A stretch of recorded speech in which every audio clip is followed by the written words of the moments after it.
عزیز طلباء و طالبات، السلام علیکم رحمۃ اللہ وبرکاتہ۔ بچوں، آج ہم 10ویں جماعت کی دوسری نظم باغ نخلا کے مسافر پر سلام سلیم شہزاد کی لکھی ہوئی یہ نظم ہے۔ آپ جانتے ہیں کہ ہر نظم کی ایک خاص حیت ہوتی ہے۔ اس کے تمام مصرعے ایک خاص آہنگ لے کی وجہ سے ایک دوسرے کے برابر ہوتے ہیں۔ اسی طرح ذیل کی نظم کو اگر ہم دیکھیں تو اس میں مصرعے چھوٹے اور بڑے ہمیں ملیں گے۔ اکثر نظموں میں ہمیں دونوں مصرعے برابر نظر آتے ہیں، کیونکہ ان میں مخصوص قافیے ہوتے ہیں، ردیف ہوتے ہیں۔ لیکن آزاد نظم میں ایک خاص آہنگ اور لے تو ہوتی ہے، لیکن اس کے مصرعے برابر نہیں ہوتے۔ ایسی نظم کو آزاد نظم کہتے ہیں۔ آج جو نظم ہم پڑھیں گے وہ آزاد نظم کی ایک مثال ہے۔ باغ نخلا کے مسافر پر سلام یہ ایک نعتیہ نظم ہے۔ حضرت محمد صلی اللہ علیہ وسلم کی تعریف و توصیف میں کہی جانے والی نظم کو نعتیہ نظم کہتے ہیں۔ آپ صلی اللہ علیہ وسلم کی سیرت اور ان کے واقعات بیان کیے جاتے ہیں۔ آپ صلی اللہ علیہ وسلم کی ولادت کا بیان معراج کے واقعے پر لکھی گئی نعت معراج نامہ کہلاتی ہے۔ آپ صلی اللہ علیہ وسلم کی صفت نور پر لکھی گئی نعت نور نامہ کہلاتی ہے۔ اسی طرح آپ کی صلی اللہ علیہ وسلم کی ذات کے مختلف پہلوؤں کا احاطہ نعت میں کیا جاتا ہے، اور یہ نعت گوئی کی روایت جو ہے حضور صلی اللہ علیہ وسلم کے زمانے سے چلی آ رہی ہے۔ رسول صلی اللہ علیہ وسلم کے صحابی حضرت حسان رضی اللہ تعالی عنہ بن ثابت عربی کے مشہور نعت گو شاعر ہوئے ہیں۔ اسی طرح ہم سلیم شہزاد جو اس کے شاعر ہیں ان کے متعلق دیکھیں تو سلیم شہزاد 1 جون سن 1949 کو مہاراشٹر کی ایک ریاست دھولیا میں پیدا ہوئے۔ انہوں نے مالیگاؤں سے تعلیم حاصل کی، ساتھ ہی ساتھ جو ہے درس و تدریس کا پیشہ اختیار کیا۔ اردو اور انگریزی ادب پر بھی ان کی گہری نظر ہے۔ انہوں نے لغات اور اردو قواعد پر بھی کافی کتابیں لکھی ہیں۔ ان کا شمار جدید شعراء میں ہوتا ہے۔ ان کی نظموں کی شعری لفظیات عربی فارسی ترکیبوں سے ایک خاص اسلوب طرز بناتی ہیں۔ بچوں، اب ہم آتے ہیں نظم کی طرف۔ وہ اندھیروں میں اجالے بانٹنے نکلا تو مسموم آندھیاں اس کے چراغ شمش عصا کو بجھانے کے لیے گرداں ہوئیں۔ مجنوں وہ کاہن کہہ کے اس کے علم ربانی کو اس کے وسوسوں کا روپ جانا، وہ تو تشکیک و گما، وہ وہم سے آزاد تھا، لیکن چہار اطراف مسموم آندھیاں وہم و گما کے بیج بوتے پھر رہی تھیں۔ شہر تریا پوچھا، کوئی گھر نہ ان سے بچ سکا، اور اب یہ طائف ہے جہاں آوارہ لڑکے۔ بچوں، پہلے ہم شروعات کے بند کی تشریح کی طرف آتے ہیں۔ دیکھیے، یہ جو شعر ہے اس میں آپ کو اشعار چھوٹے بڑے نظر آ رہے ہیں۔ پہلا آپ مصرع دیکھیں گے تو وہ ہے، وہ اندھیروں میں اجالے بانٹنے نکلا، اور دوسرا مصرع آپ دیکھیں گے تو وہ بہت ہی چھوٹا سا ہے، تو مسموم آندھیاں، یعنی ایک مصرع بڑا ہے اور دوسرا مصرع چھوٹا ہے، یعنی ردیف اور قوافے کی یہاں پر کوئی پابندی ہمیں نظر نہیں آ رہی ہے، چھوٹے بڑے ہمیں مصرے نظر آ رہے ہیں۔ حضور صلی اللہ علیہ وسلم سرور کائنات کے حیات طیبہ میں پیش آئے واقعات کو یہاں پر بیان کیا جا رہا ہے۔ شاعر کہتے ہیں،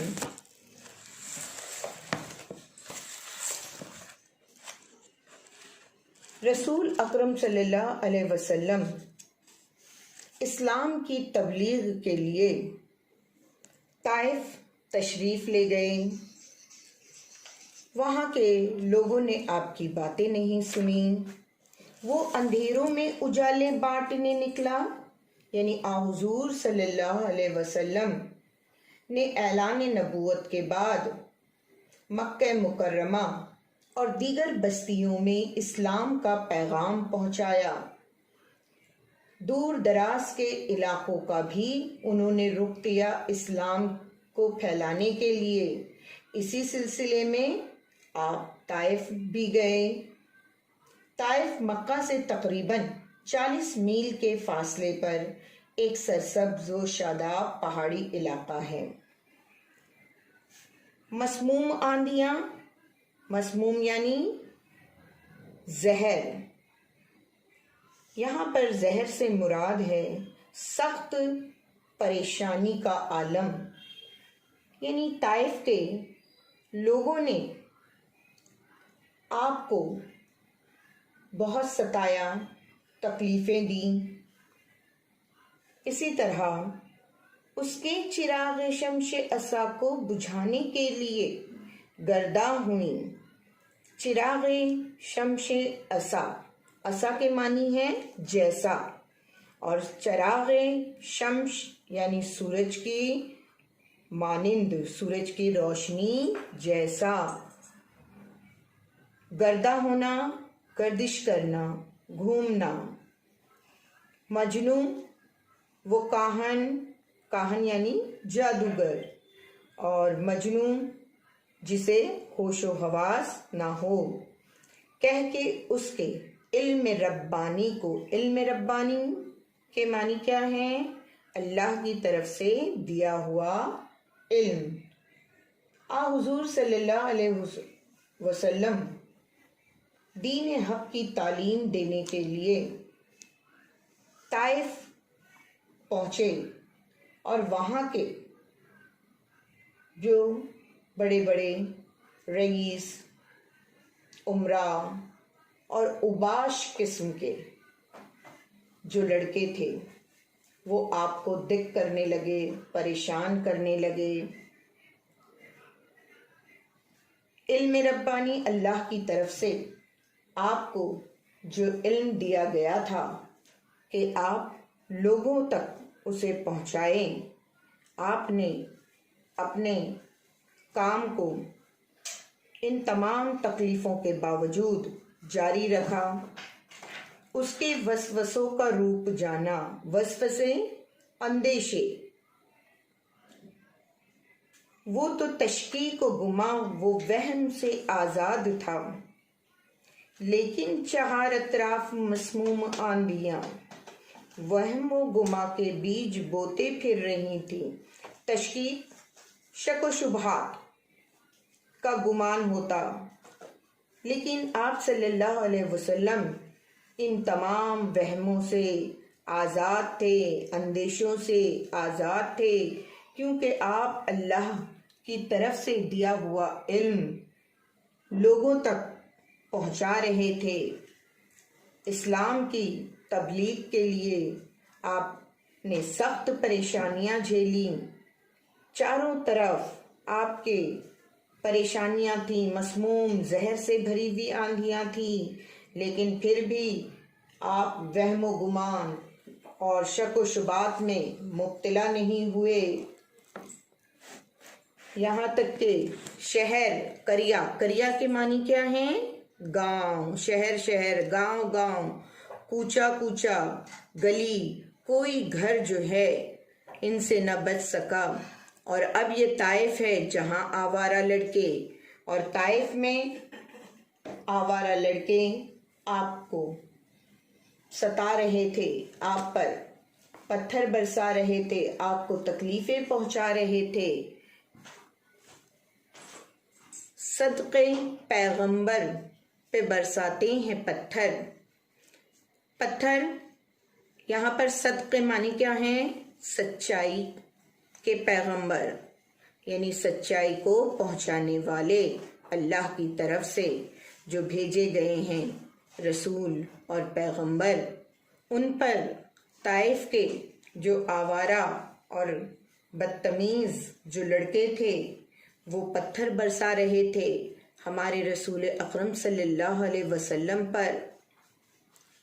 پھر شاعر جو ہیں اپنے اس نعتیہ کلام میں کہتے ہیں، پھول سے پیکر پر برساتے ہیں پتھر دھوپ میں، لوگ پتھر ہو گئے پتھر اٹھا کے دھوپ میں۔ دیکھیں یہاں پر پھول سے پیکر پر برساتے ہیں پتھر، اور جو دوسرا مصرع ہے اس میں بھی پتھر کا استعمال ہوا ہے، لوگ پتھر ہو گئے پتھر اٹھا کر دھوپ میں۔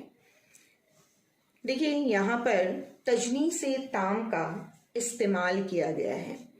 بچوں صنعت تجنی سے تام، پتھر اور پتھر، یعنی پہلا پتھر جو ہے یہاں پر اس کے معنی جو ہیں یہ ہے پتھر اسم، بطور اسم استعمال ہوا ہے، اور دوسرا پتھر یعنی سخت دل ہونا۔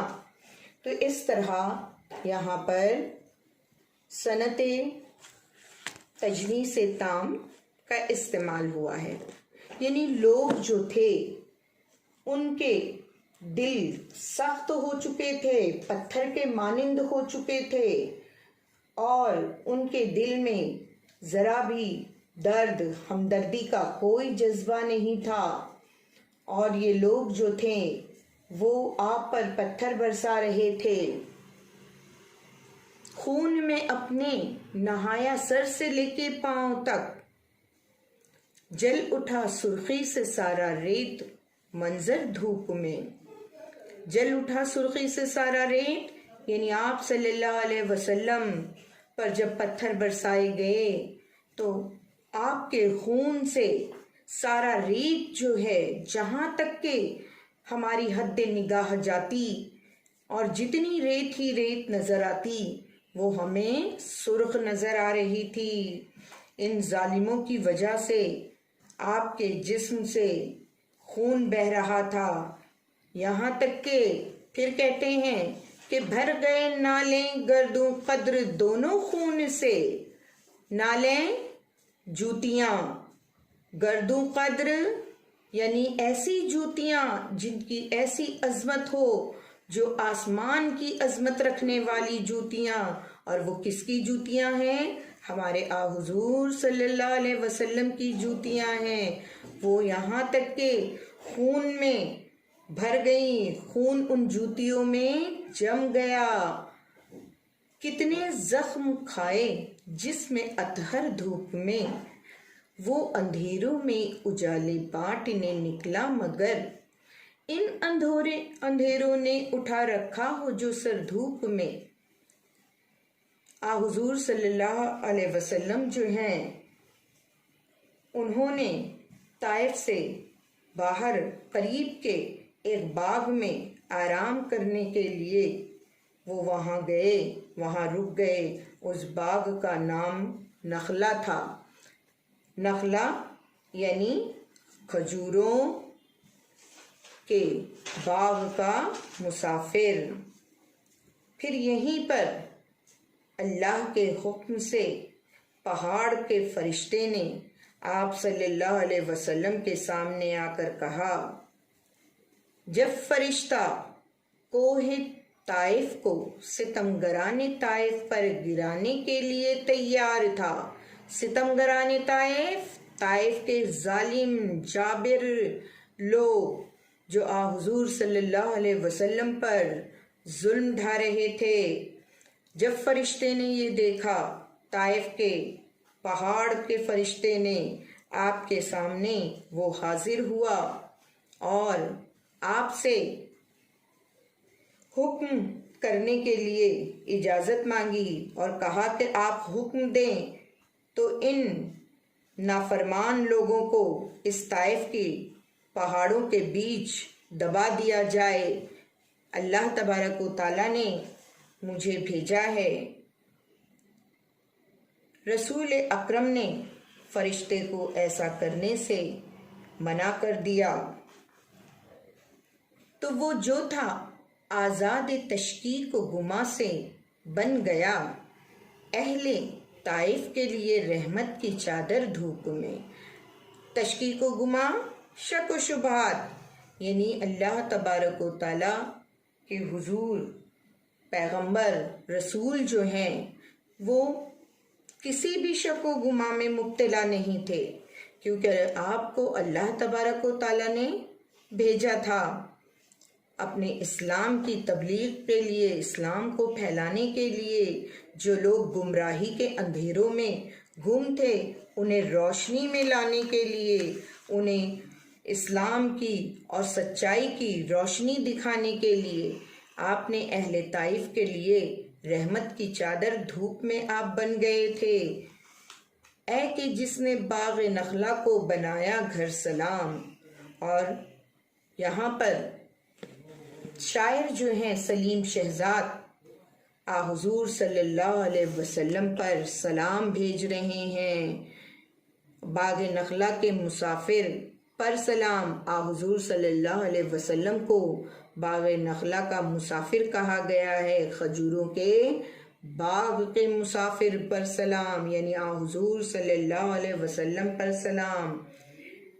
رسول اکرم صلی اللہ علیہ وسلم نے اپنے عظیم اخلاق حسنہ کا مظاہرہ کیا اور فرمایا کہ نہیں، انہیں پہاڑوں کے بیچ نہ دبایا جائے۔